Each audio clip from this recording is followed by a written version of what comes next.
Hey, welcome back to Miss Maddie's studio. I'm Maddie, and today is the second spooky storytime video.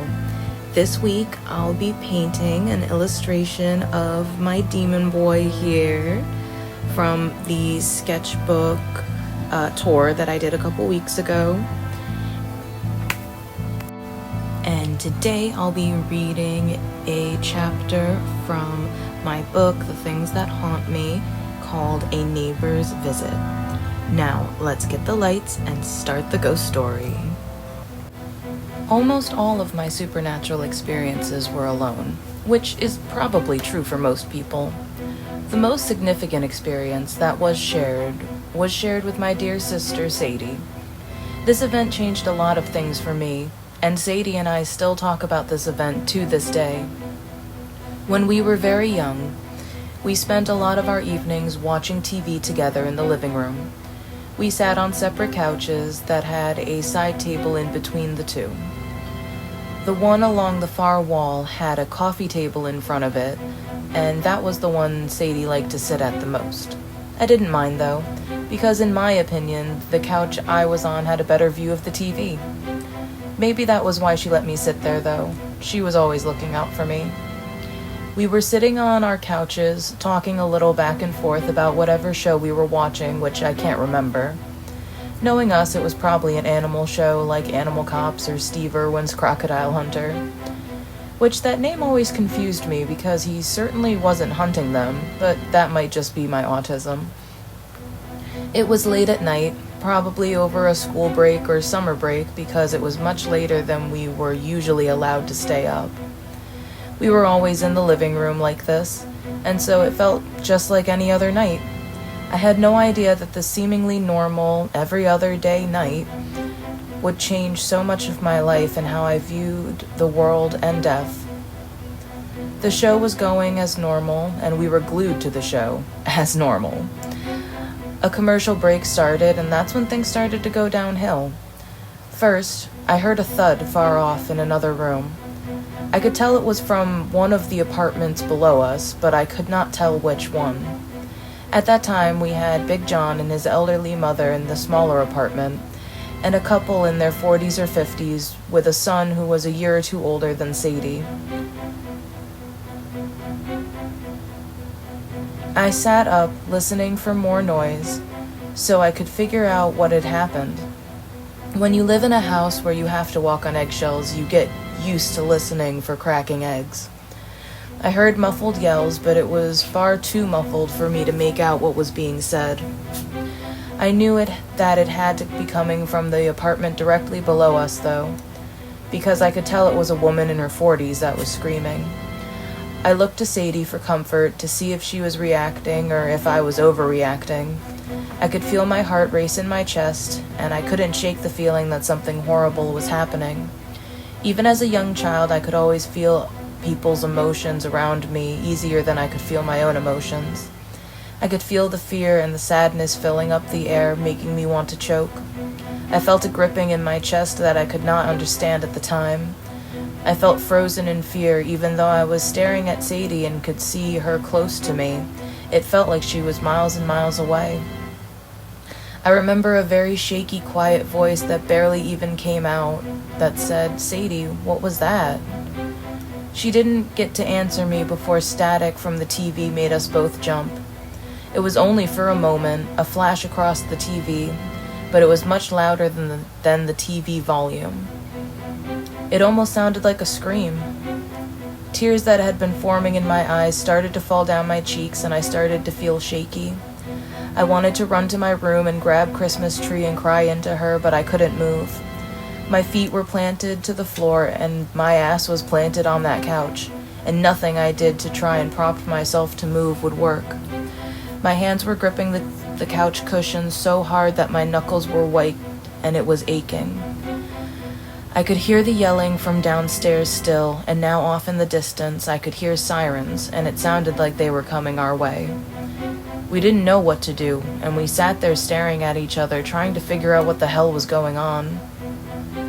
The room became icy cold as the sirens grew louder and closer.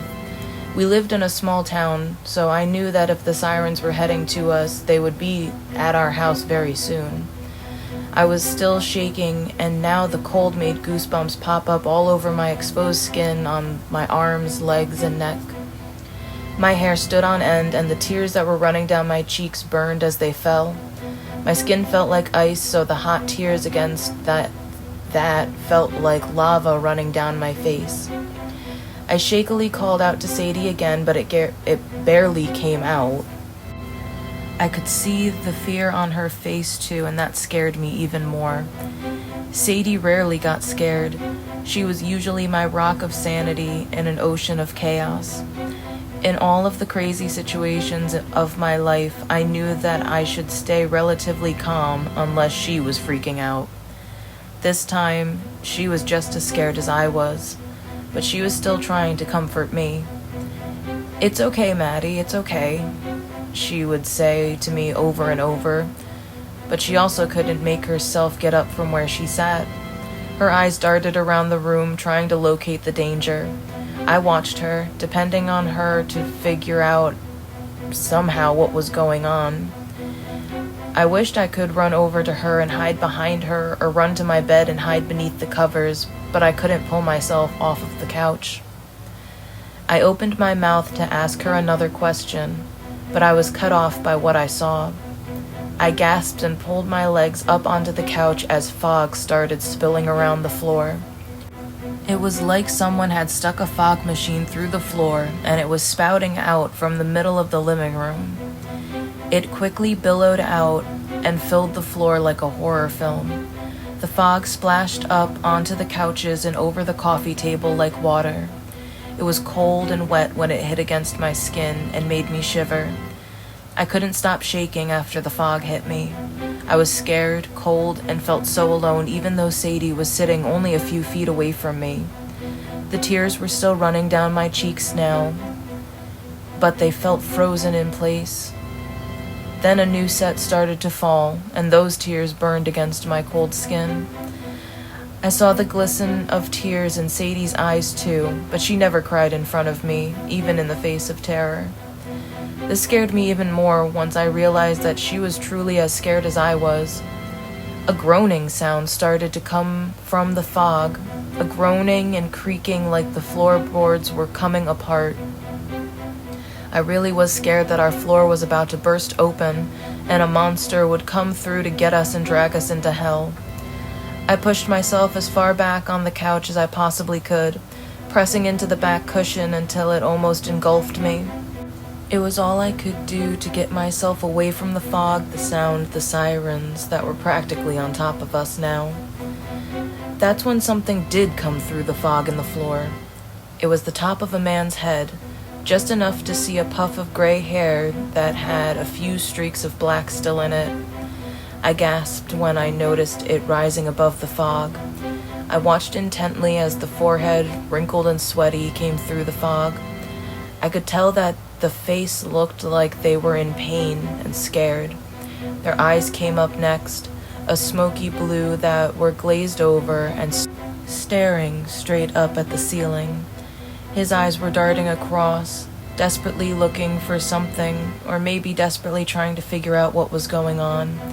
His nose, mouth, and chin came through the fog, and that's when it hit me.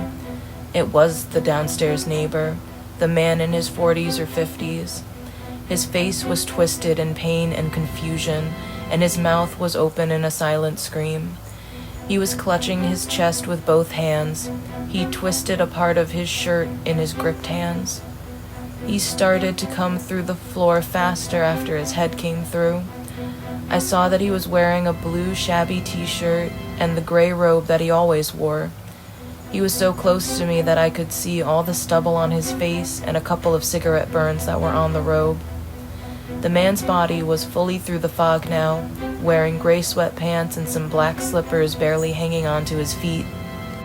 He was floating above the fog, and that was when I noticed he was slightly transparent. I could see the TV and entertainment stand through him. I could even see what was playing on the TV.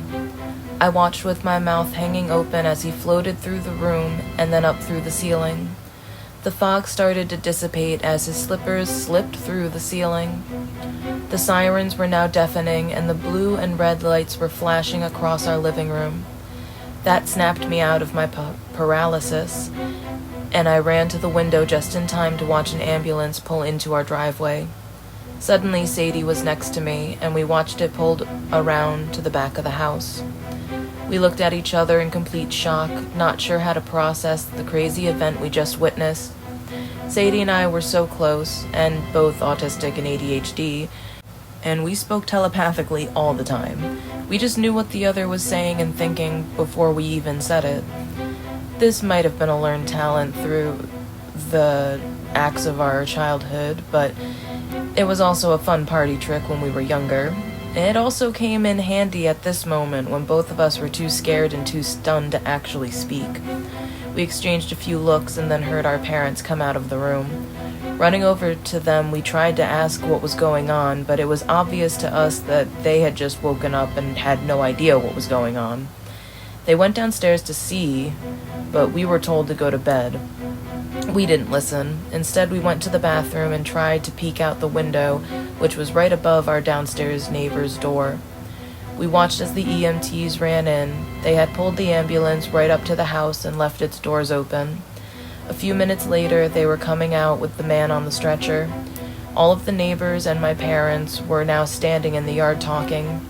My mom patted the grieving woman on the shoulder as she wept. She must have been telling everyone what happened, but I couldn't hear her. And if we opened the window, they would hear us. Everyone looked sad. Some of them were wiping their tears away too, but no one stayed out there for too long. The woman went back into her home, and I could hear her crying for the next few days.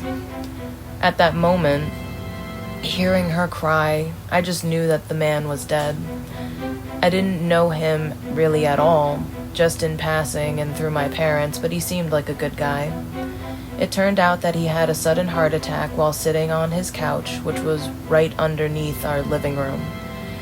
We quickly ran from the bathroom over to our hallway and listened to our parents from around the corner.